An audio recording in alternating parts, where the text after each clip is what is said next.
Kasabay nga po mga idol ng pagkatalo ng Miami Heat ngayong araw kontra sa Boston Celtics, nagtamo nga dito ng injury ang kanilang point guard na si Terry Rozier. Ano na nga ba kayang update sa kanya ngayon? Yan naman ang ating unang storya na sasamahan ko na rin ng pag-alam kung kaya na nga ba talaga ng Los Angeles Clippers na pumasok sa NBA Finals. Pag-uusapan na rin natin dito ang pinangako ni Spencer Dinwiddie sa Lakers at ang balitang mukhang gagamit muli si Coach Darvin Ham ng 3 big guard lineup. Kaya mga idol, tara, simulan na natin to.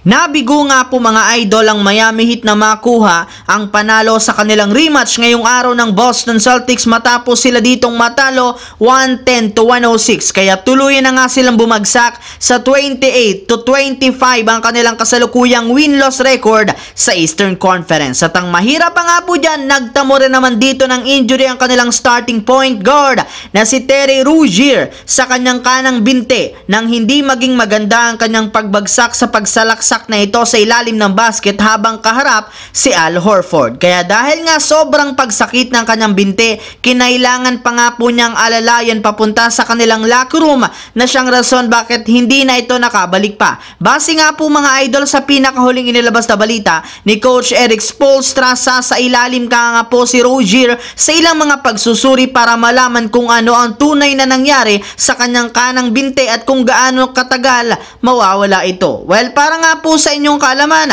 ang rason nga bakit sobrang inconsistent ng Miami sa kanilang mga laro ay dahil sa pagtatamo ng injury ng kanilang mga players at mukhang hindi pa rin naman ito nagbabago hanggang ngayon since minamalas pa rin naman ang kanilang kupunan. Samantala, pumunta naman tayo sa ating sunod na pag-uusapan sa pag-alam kung kaya na nga ba talaga ng Los Angeles Clippers na pumasok sa NBA Finals. Alam naman nga po ninyo na isa nga ang Clippers sa mga pinakatahimik na kupunan ng nagdaang trade deadline since malaki ang kanilang tiwala sa kanilang kasalukuyang lineup. Bale, isa rin naman nga ang Clippers sa mga pinakamainit ngayon sa NBA, gayong bukod nga sa pagiging top 2 sa Western Conference na merong hawak 35 wins, 16 losses, 2 beses lamang nga silang natalo sa huling 10 laro. Kaya mas naging consistent para naman kahit papano. Sa katunayan, maging ang sikat na NBA analyst na si Charles Barkley naniniwala na kapag healthy ang mga players ng Celtics, hindi malabo na sila ang magrepresenta ng Western Conference. Yes mga idol,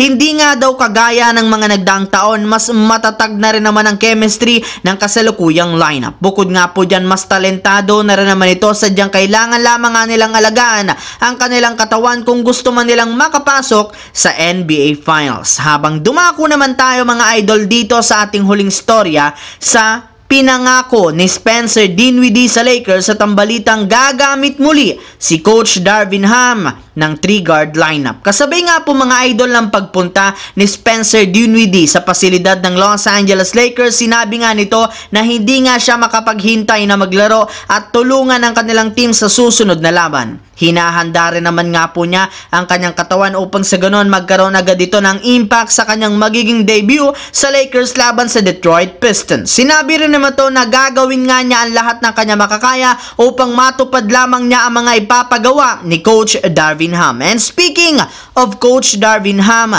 may lumabas nga pong balita mga idol na binabalakan nga po nito na gumamit muli ng kanyang signature game plan na 3-guard lineup na sinimulan niya last season. Pero ang pagkakaiba lamang ngayon, gagamit nga po siya ng 3 big lineup na kinabibilangan ni na Austin Reeves, D'Angelo Russell at Spencer Dinwiddie since malalaki rin naman sila sa kanilang posisyon ngayon, plus pare-pareho rin naman na merong depensa, opensa at dissenting shooting at magaling sa paggawa ng play. Kaya sigurado nga po na hindi magkakaroon pa ang Lakers ng problema kung gagamit muli sila ng ganitong klaseng lineup.